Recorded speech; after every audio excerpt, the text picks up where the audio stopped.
Good afternoon. I sincerely hope everyone is doing okay today. Welcome to Itasca Water's Practical Water Wisdom series, during which we focus on issues related to water and ways to resolve those issues. I'm your host, Brian Whittemore. Today's episode is called Traditional Ecological Knowledge and Lake Management. Itasca Waters is a nonprofit volunteer organization headquartered in the Itasca Headwaters region of Minnesota, for the purpose of educating folks about the value of clean water for the environment and the economy. Provided 15 years of protecting and promoting clean water in the region. Brought in $3 million in grants and contributions, all of which went for water science and education. Educated thousands of students and community members, strengthened local conservative conservation capacity, and been recognized as a key nonprofit for lake and watershed stewardship. And although we are located in the headwaters of the Mississippi River, as well as the Great Lakes and Hudson Bay, you don't need to live near us to join us. So please consider becoming a member of Itasca Waters by using the QR code on your screen or going to our website at tascawaters.org/donate and using the guest login. Membership is quick, secure, deductible, and is only $35. We thank these partners for helping Itasca Waters offer our Water Wisdom series. Shane Bowe will speak to us for about a half hour today and then take your questions. To submit a brief question, just click on the Q&A button on the bottom of your screen and type it in. You can do that at any time during today's program, and we will read the questions on your behalf. Today's program is being recorded and will soon be available on our website at tascawaters.org. As we mentioned, the subject for today is traditional ecological knowledge and lake management. Our expert presenter is Shane Bowe. Shane is the Water Resources Director for the Red Lake Nation Department of Natural Resources, where he began working as an aquatic biologist in 2006. In his 20 years at Red Lake, he has worked on projects ranging from shallow lake research to water quality monitoring and paleolimnology, to numerous nonpoint source pollution reduction projects, including dam removal and stream restoration. As a non-Red Lake member managing lakes on a closed reservation, Shane has a unique perspective regarding traditional ecological knowledge and the interplay between resource management and local culture and traditions. Here is Shane Bowe. Shane? Thank you, Brian. I first need to say I'm just super jealous of your voice skills and wish that I could compete, but I really can't.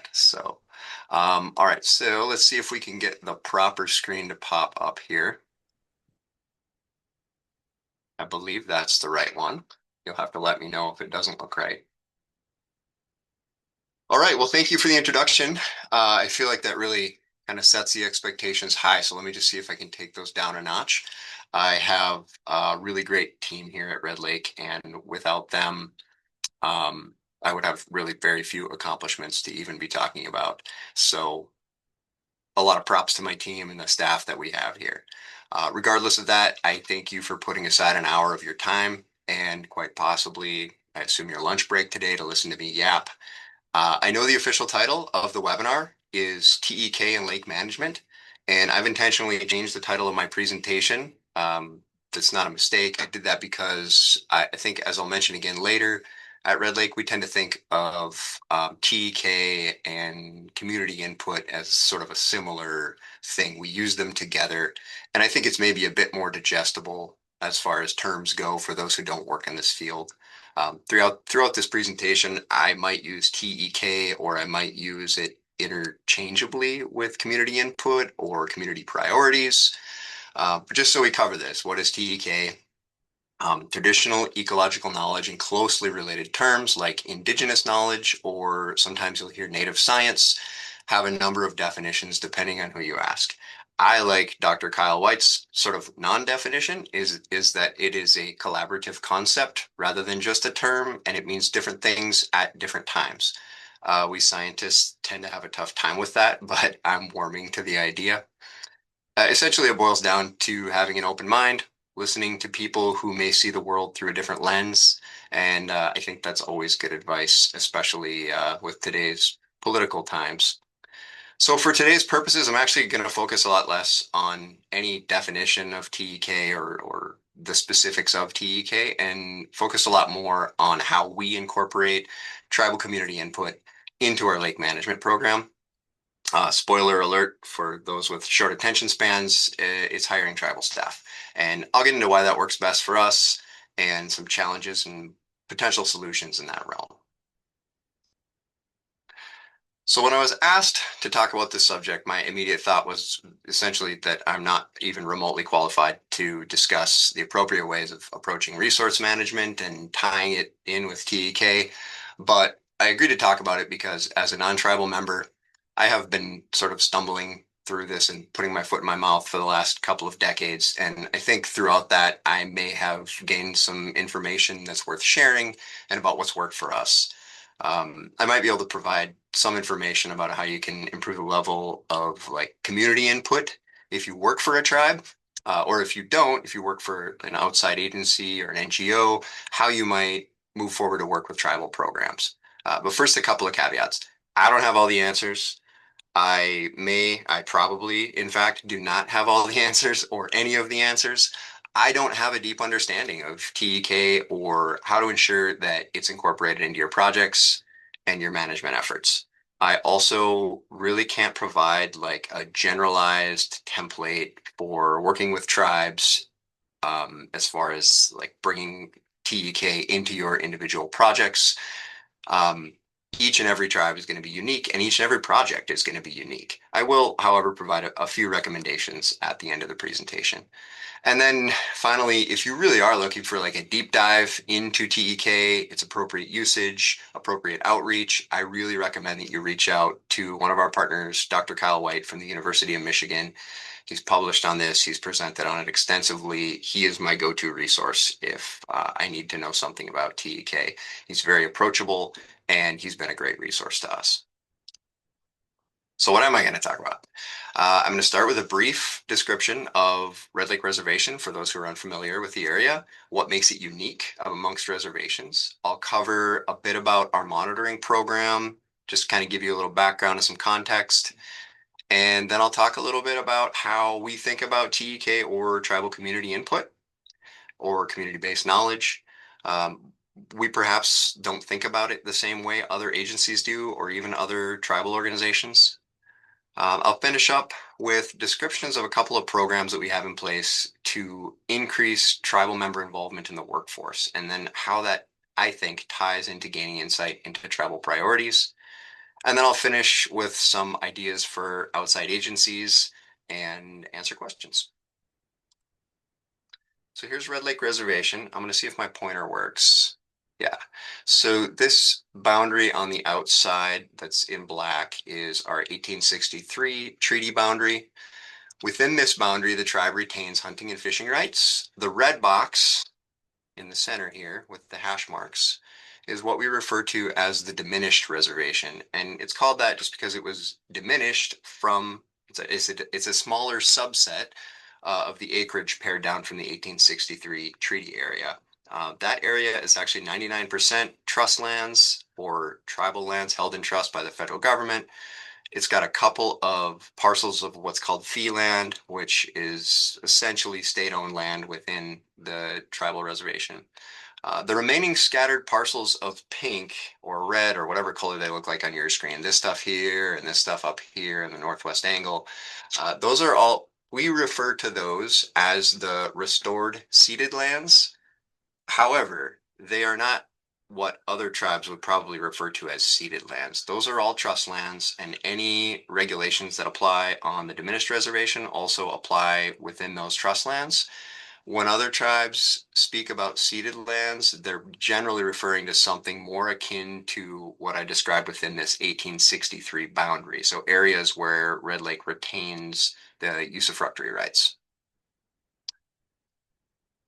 I often use this image of Rhode Island superimposed over Red Lake, just to indicate the acreage that we manage with a relatively small staff and to give people from other states an idea of the water resource that we're dealing with. If you're from Minnesota, you probably don't need this. You know how big the state is and how much water we have. So now on to kind of our resources. So Red Lake has about 100 small lakes in these areas that are circled. Depending on your definition of a lake, we generally use like a 10-acre open water minimum. We've historically monitored 82 of those small lakes. Some of them are important for fishing, others are important by or used by tribal bait dealers and trappers. Some are shallow lakes and are used by leechers, or they just provide wildlife habitat and, quite frankly, a lovely place to paddle a canoe when you're out sampling. Upper and Lower Red Lake are our sort of primary areas of focus. We collect data on these two basins twice a month throughout the growing season at 10 different sites. Those 10 sites are spread sort of in an east to west gradient or transect across each basin.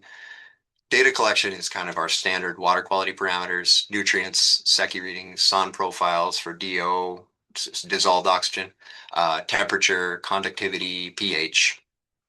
In addition, we do collect some zooplankton and algal samples. We have growing season buoys collecting continuous temperature and dissolved oxygen data, one at each basin. And we've taken part in a number of special projects. So we also collect things like mercury samples, sediment cores for paleolimnology, algal toxins, pigments. That's just a few. We do other projects too. In addition to the lakes on the diminished reservation, we are pretty active partners in the international effort to monitor and manage Lake of the Woods. As you can see, Lake of the Woods is within that 1863 boundary. And in addition, that the area, if you're not familiar with the area or with the state, this is called the Northwest Angle. The tribe retains 80% of the land holdings on the Northwest Angle. Our sampling at Lake of the Woods is really funding dependent. And so some years we might visit 10 times and some years it might be a single trip. Since the tribe owns so much of the Northwest Angle and it falls within the 1863 treaty boundary, it's of pretty historical and current interest to Red Lake members. So that's why we're so involved up there. You don't have to read through all these, but these are the monitoring objectives identified in our monitoring strategy. Red Lake Reservation is large. It's mostly undeveloped landscape with a lot of water resources. The access challenges abound. Collecting data at these lakes can be really physically and logistically demanding. A lot of the places we go, like this lake that you're seeing here, there are no roads. So it's either a tracked vehicle or a helicopter. This particular photo was taken from a helicopter while we were out doing a shallow lake project. I won't cover each of these in detail. This was just to give you kind of a clear picture of what we do in our program.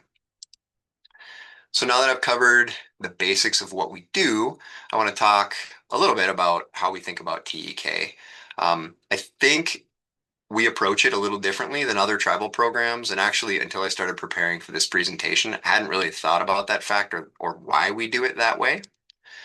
So hopefully this is not another one of those foot and mouth situations, but as I mentioned, I'm experienced there.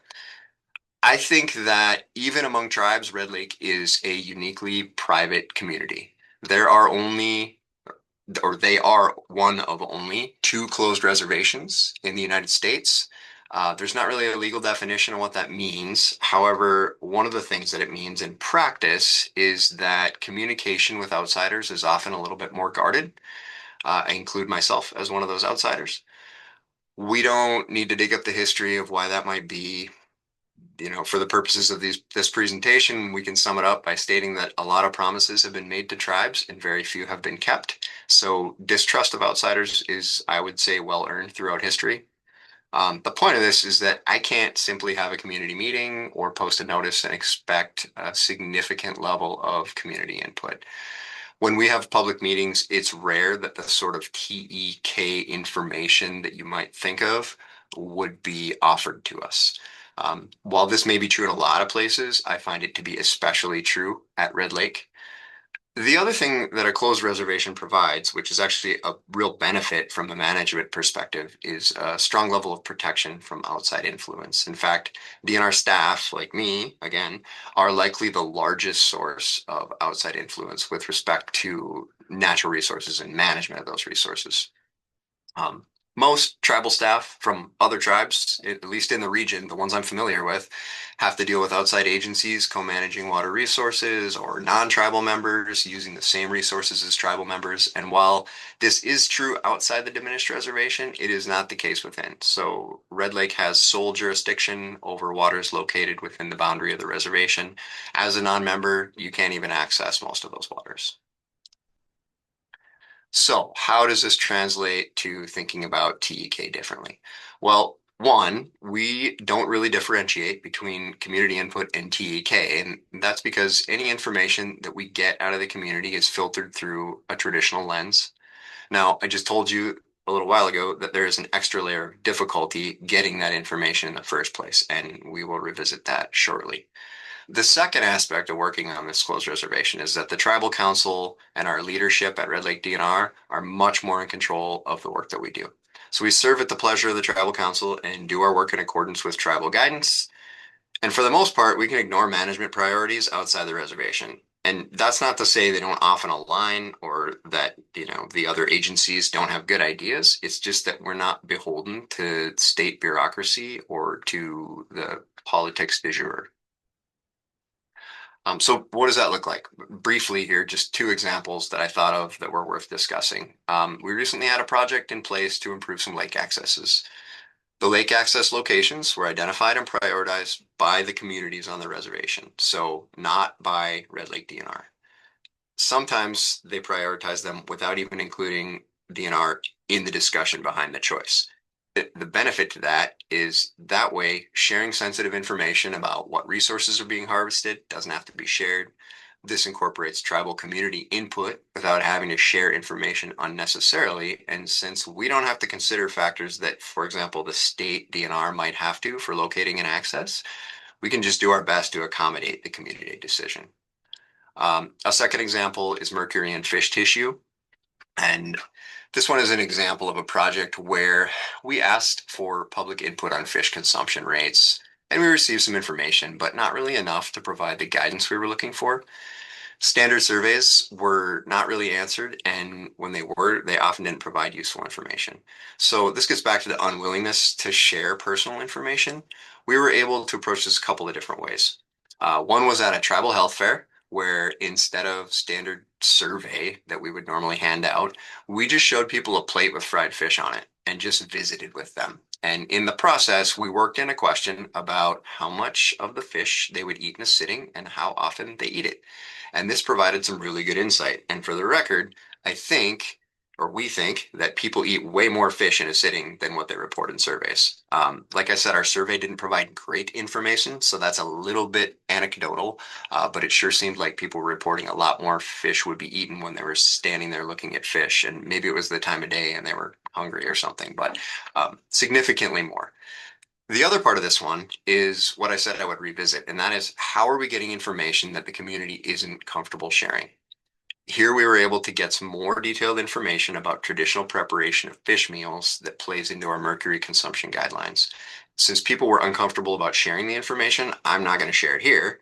However, I will share what was our most effective method of eliciting that information, and that is just simply gathering information from tribal members who are also Red Lake DNR staff. So our magic solution to gathering and using TEK, which will be no surprise if you were here for slide one, is hiring more tribal staff. This sounds like a no-brainer, but the number of tribal staff in positions in our program was extremely low when I started 20 years ago. The percentage in professional level sort of decision-making positions was abysmal. So there are some really strong benefits of having tribal members in those positions. First off, some level of tribal input is always going to be automatic. Instead of having that information come from like an uncomfortable survey with a stranger, it's shared over coffee with a coworker. Sometimes we can spend multiple days going back and forth, coming up with good information, kind of deciding what might be a best decision, and it can be much more comprehensive because of that. Communication with the community goes much more smoothly. Information is shared much more readily. And I'm referring to when those tribal staff go to the community and ask for information, they are much more likely to have information shared with them than I am. And this is sort of adjacent, but I think still important. Good jobs on the reservation are few and far between, so providing a stable career for a tribal member improves the economics of the tribe. Now, there are some very real challenges in getting tribal staff into these positions. A big one is first finding tribal members who are even interested in pursuing the degrees that put them in line for these jobs. Imagine yourself in a small, tight-knit community. You're looking at career options and you haven't seen a job opening at the DNR in years. Couple that with the fact that there are currently zero tribal members working in degree-dependent positions. I could see that dissuading someone from even considering it. So, what have we done to help the situation? The first program we put in place is called our tiered mentorship program. This program is designed to help improve students' comfort at all levels of education, as well as working here in our office at DNR. So how does this work? We hire interns at multiple education levels, and typically what that would look like is we would hire a couple of high school students from Red Lake High School, or we might hire a dozen of them and have them work in 2-week stints, and one or two interns from Red Lake Nation College. We also hire an undergraduate intern from Bemidji State University, and then often this is sort of falling under the umbrella of a graduate project, so there'd be a graduate student as well from Bemidji State. We focus a lot on Bemidji State because that is the college that tribal members here are most likely to work their way to because it's the closest. The students all work together on a project or projects under Red Lake DNR supervision. The intent is to provide some sort of unofficial mentorship as well as official mentorship. The unofficial is sort of between the students currently at different levels of education. So high school students learn a little bit about how Red Lake Nation College works. The Red Lake Nation College students learn a little bit about how Bemidji State works. And then hopefully they also have a familiar face on campus if they take that next step. And all of this occurs, of course, while they're working here at the DNR, building up their level of comfort in what we do here and working with us. The second program is our apprenticeship program. It's relatively new and it's sort of the next step after an undergraduate internship. So this is a picture of Brenna Pemberton. She is one of our first biologists to go through the program. She started with us as an undergraduate intern. She then moved on to our apprenticeship program where she completed her master's degree just recently and has been promoted to biologist. We're really proud of her. And I hope, honestly, one day that she's going to take over my position. Our apprenticeship position is a kind of a way for us to fill out potential job candidates and bring them into the program slowly while allowing them to get a feel for the work that they will do before fully committing to a degree program. So we're really kind of targeting like maybe a sophomore who thinks they're interested in maybe forestry. We bring them in and let them go out and see what the foresters do and learn how many bugs there actually are out there. And sometimes people change their minds. They think this is what they want to do. They get here and they go, oh, maybe that's not for me. But they haven't wasted 4 or 6 years getting a degree under their belt, finding out, oh, this isn't what I want to do at the end. So far, we think it's working really well. These programs, when coupled together and embraced by current staff, and that part is particularly important. Whoever the staff member is working with them has to be engaged and really take it seriously. But they've been really effective. The largest challenge so far is finding funding to ensure that the programs continue to exist. How can agencies help?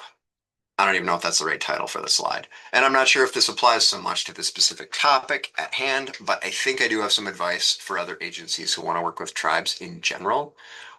We are currently partnering with a number of outside agencies. This includes the Minnesota Pollution Control Agency on our monitoring program. We're working with the St. Croix Watershed Research Station. That's actually a picture of them here on multiple algal cyanotoxin related projects as well as wild rice projects. The picture is from an older paleolimnology project we did with them. We're partnered with our local soil and water conservation district on, I think, half a dozen projects. I can't even keep track of them anymore. Some of those projects are entirely off the reservation, and we're working with Bowser on water quality improvement projects. The number of cooperative projects we're working on is really extensive. They all have one thing in common, though, and that is a long history of communication and relationship building. We didn't really work on projects with any of these groups 20 years ago. However, over an extended period of time, we have built real, what I think, meaningful relationships with the people in the trenches at the staff level, at each of them. And I think it's really worked to improve trust and compatibility. Next, liaisons. A lot of agencies have liaisons.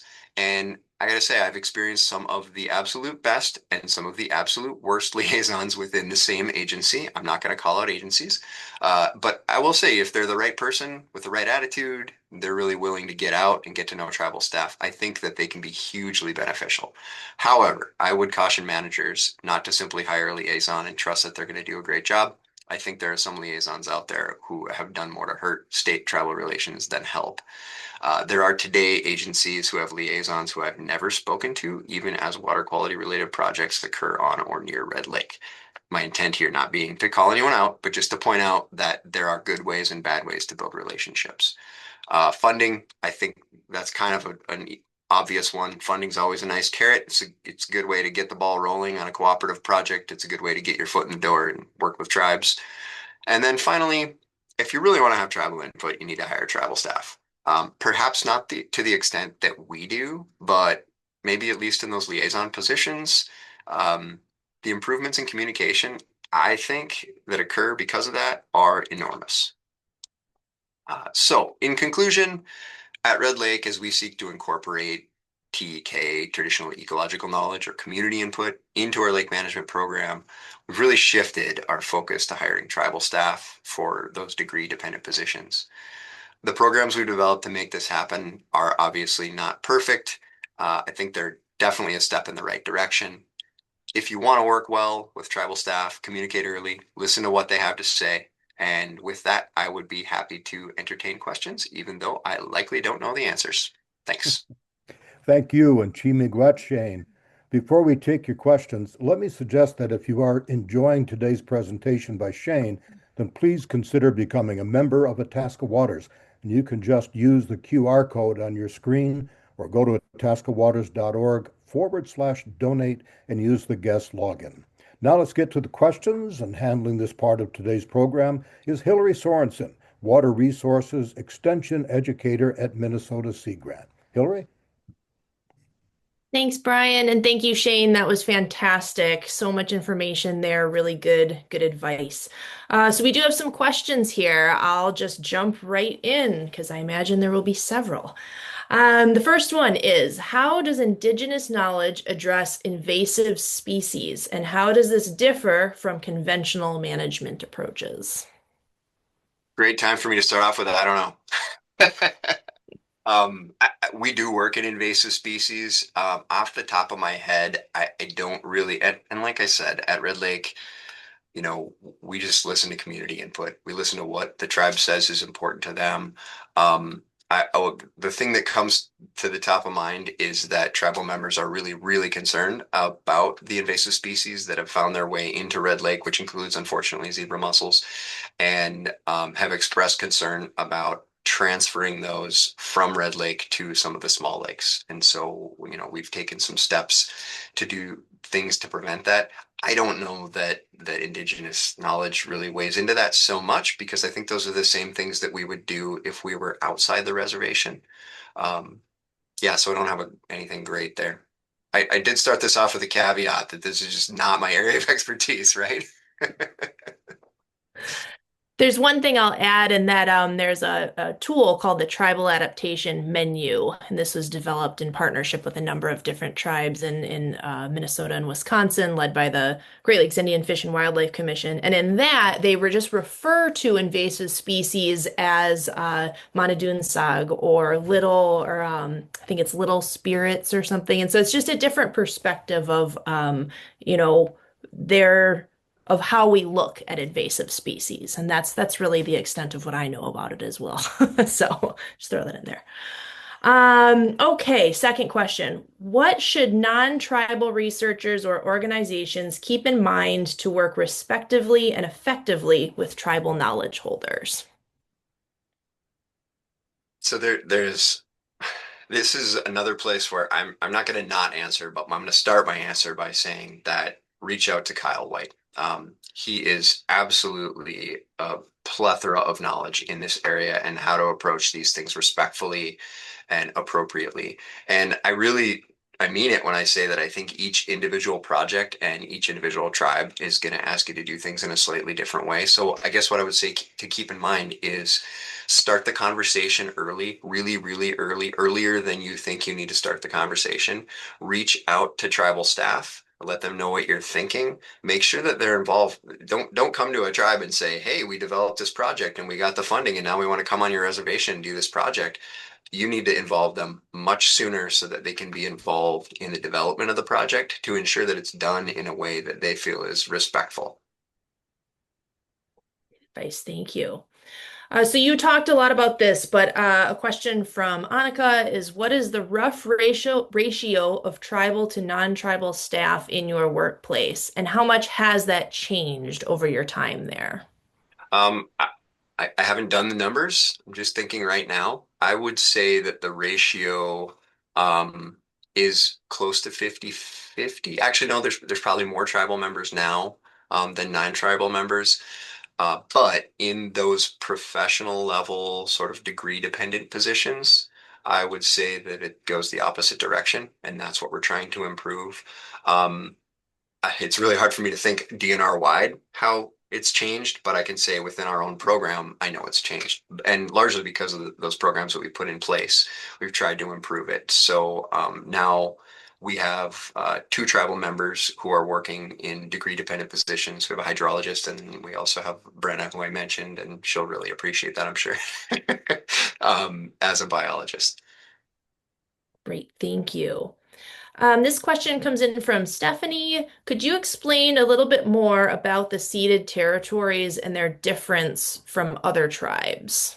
Yeah, so Red Lake still has what other tribes would refer to as ceded territories. So if I were looking at that map again, anything inside that 1863 boundary, treaty boundary, the tribe retains usufructuary rights there. And so that is what typically is referred to as ceded territories. But Red Lake has a different level of what tribal members call and they really are, they're the restored ceded lands. And so those lands are sort of scattered throughout the northern part of the state, and they are actually trust land. Those are not state lands. So the tribe retains full authority over those lands, just as they do inside the diminished reservation.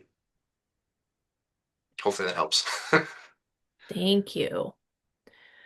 How have partnerships between tribal nations and state or local agencies evolved in northern Minnesota over the past 2 decades?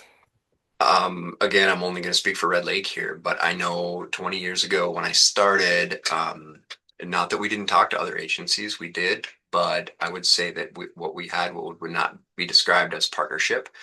And I think that that has changed significantly in the last couple of decades. We now do collaborative monitoring with the Minnesota Pollution Control Agency, both on and off the reservation. We do the same thing up at Lake of the Woods with MPCA. We have, I mentioned we have a bunch of projects going on with our local SWCD, a lot of that being state funded because it's part of One Watershed, One Plan. Red Lake is signed on to our One Watershed, One Plan.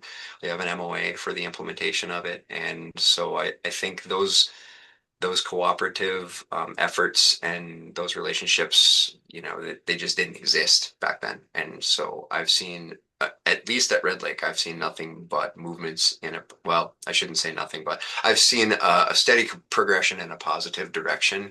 Obviously, sometimes we take a step back here and there, but overall, I think our relationships have really improved. Thank you. It's good to know. Oh, what is the other closed reservation? You mentioned there are two. I don't know. This is funny because I've asked this question of my leadership because we have this sort of like, general information about Red Lake, and one of the things is one of only two closed reservations, and I have not been able to get an answer.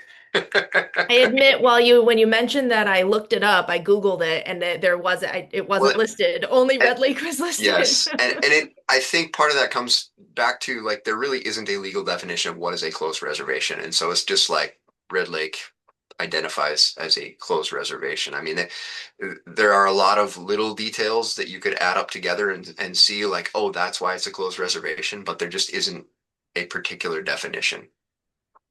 Good to know. Thank you. Okay, next question. Are there any trends that you're seeing in your water monitoring data that are particularly concerning or hopeful?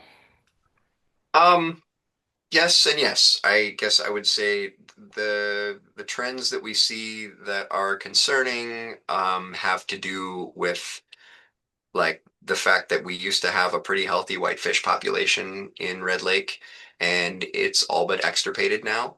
Um, and so that's disappointing, and we really think that has a lot to do with just subtle temperature changes. We were right on the edge of being able to maintain that species, and that was an important species to tribal members. And so, that's unfortunate and negative. I guess on the positive side of things, um, oh, I guess I can't call it a trend. I can call it a lack of a trend in that most of our lakes do not seem to be responding to climate change as dramatically as some of the rest of the lakes across the nation. So when I go to a NALMS conference and I see what the overall national trends are, for example, for lake temperature, we're not seeing that. And that could be good news. It could be that we're not collecting enough data. But overall, it's promising that we maybe are a little bit more stable here. Wonderful. That's good news. Yeah. Okay, can you talk about if there are any ongoing or existing partnerships or projects with federal agencies? I mean, yeah, there are quite a few. We are highly dependent on EPA funding for our water resources program. I think when I started, EPA probably funded 75% of what we did, and now that's down closer to 40 or 50%, just because EPA funding hasn't increased over the past couple of decades. So we've had to seek funding elsewhere and kind of expand our horizons. So we're partnered with EPA on a whole lot of different things. They have a federal trust responsibility to work with the tribe on water resources. And then, of course, the Bureau of Indian Affairs also provides a small amount of funding to help our program continue. And then we work with the Army Corps of Engineers also. Currently we're doing a project with the Army Corps to do some restoration work at a Lowhead Dam and some fish reconnection or fish passage reconnection on the Red Lake River. Okay, quite a bit. Thank you. Okay. Next one. This is not quite as related. Okay. Would you want to say anything about elk? Fond du Lac would like to bring some from your area further east, but Red Lake tribal officials have objected. Can you say anything about that? I can't say anything, mostly because I am in the water resources program and I don't deal with elk very much. That's fair enough.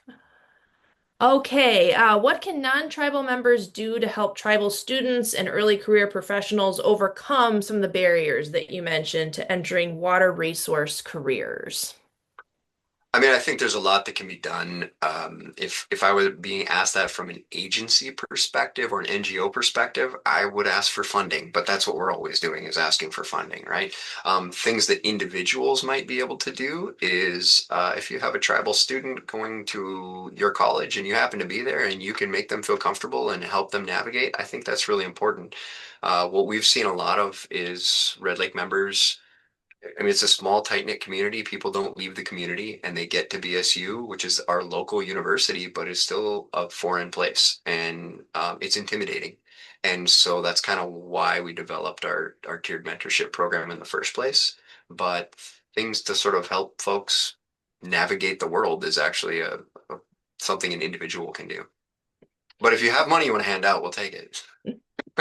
This is a little bit of a follow-up to that, but did you model this program after any other programs that are trying to do something similar? Do you know of any other similar programs with other tribal nations and colleges and universities? I don't. What I modeled it after was my own experience going through grad school. I I got my undergrad in biology, and until I was ready to graduate, no one had even mentioned graduate school to me.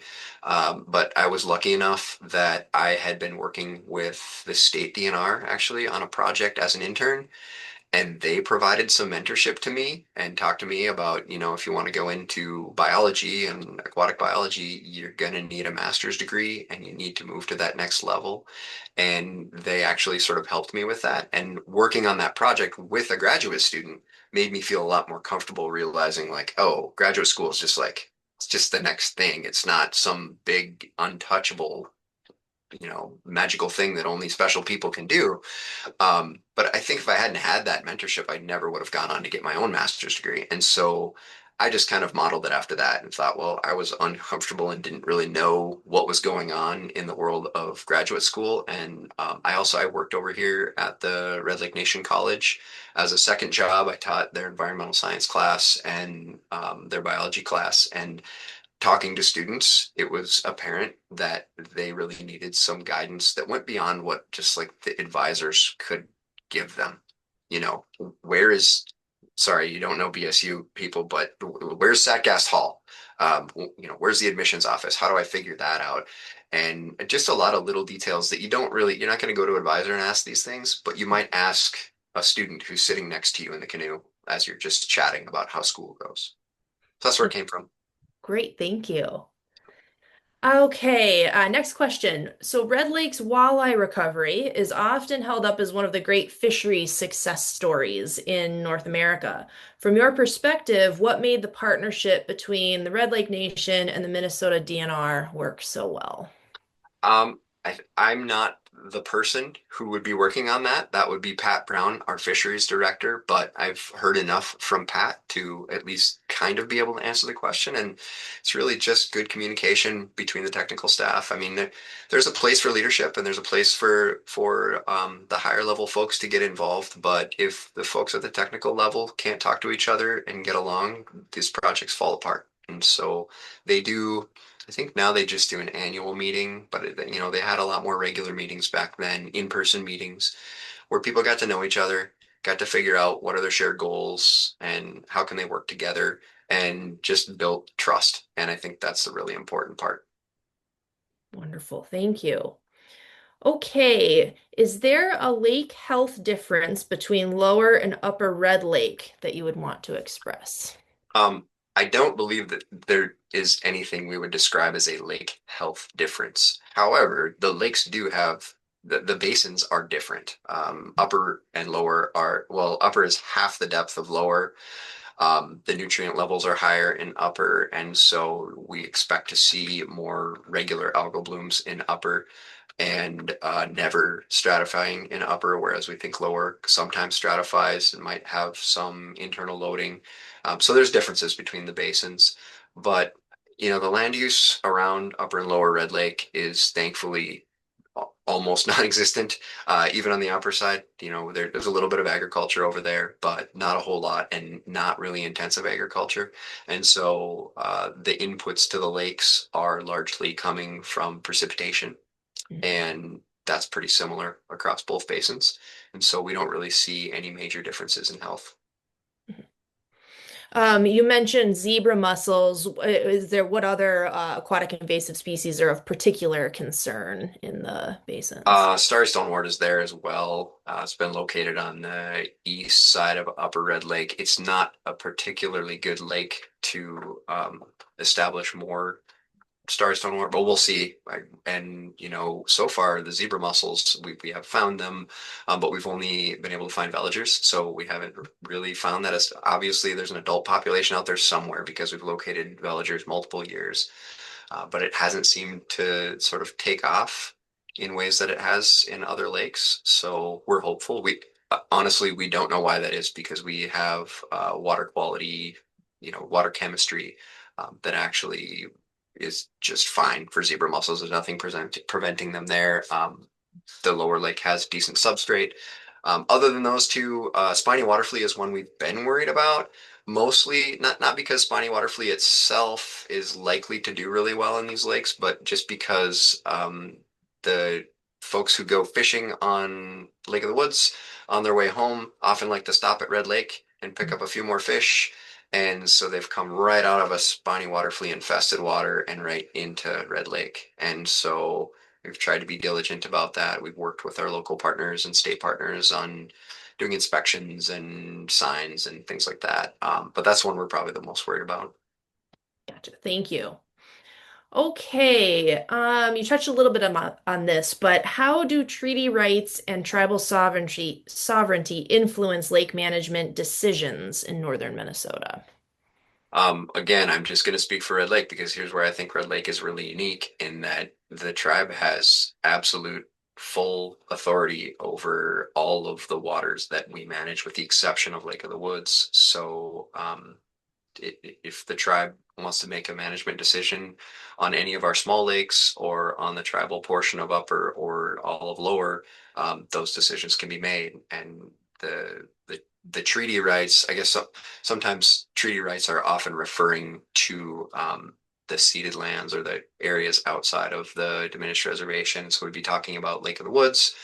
I mean, that treaty rights are the reason that we're up there. We wouldn't be on Lake of the Woods otherwise. Red Lake members historically used Lake of the Woods and expect to use Lake of the Woods in the future. But right now, not a lot of Red Lake members are using Lake of the Woods for, especially not for fishing. There are some members who do collect wild rice around the Northwest Angle, which would be one of those treaty rights. But overall, if it wasn't for tribal treaty rights, we wouldn't really have the impetus to be up there working on Lake of the Woods. Makes sense. Thank you. Mhm. Okay, looking ahead, what major changes or challenges, such as warming lakes or altered winter conditions, will most affect tribal water management efforts? It says northern Minnesota, but Yeah, you're going to speak to Red Lake, I'm so. only going to speak to Red Lake. Yeah, so as I mentioned, our lakes they look a little more stable than some lakes. However, I mean we do have some small lakes that are their water levels are way down.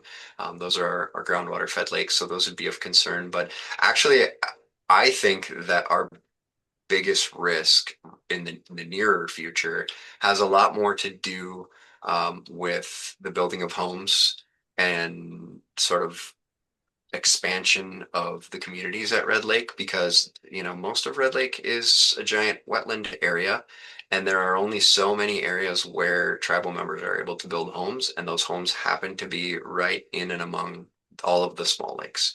And I think that's going to have a much greater impact in the short term than any sort of issues related to climate change.